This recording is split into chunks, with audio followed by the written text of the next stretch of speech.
বিশ্ব দিব্যাঙ্গন জনদিবস উদযাপিত হয় গোমতী জেলার উদয়পুরে জেলা প্রতিবন্ধী পুনর্বাসন কেন্দ্রের ব্যবস্থাপনায় উদয়পুর টাউন হলে প্রদীপ প্রজ্বলন করে তার শুভ উদ্বোধন করেন গোমতী জেলা সভাধিপতি দেবল দেবরায়।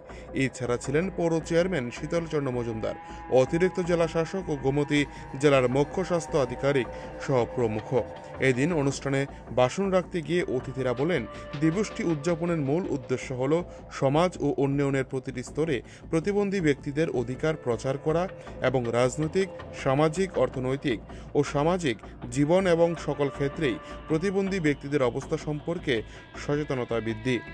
এদিন গোমতী ও দক্ষিণ ত্রিপুরা থেকে মোট পুরুষ ও মহিলা মিলে প্রায় ৩০ জনকে দেয়া হয় জরুরি সামগ্রী।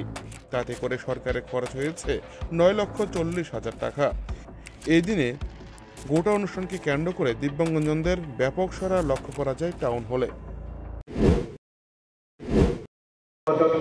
অবহেলায় এক প্রকারের অভিশপ্ত জীবন তারা অতিবাহিত করত, কিন্তু আমরা এখন ভুলে যাই যে আমরাও এই সমাজের প্রত্যেকেই একটা পার্ট, যারা আমরা প্রত্যেকেই এখানে অপরিহার্য। জন্মগতভাবেই আমরা কিছু না কিছু বিশেষ গুণের অধিকারী, যদিও আমরা ধরে নিই ধীরে ধীরে আমাদের মানসিকতার পরিবর্তন হচ্ছে।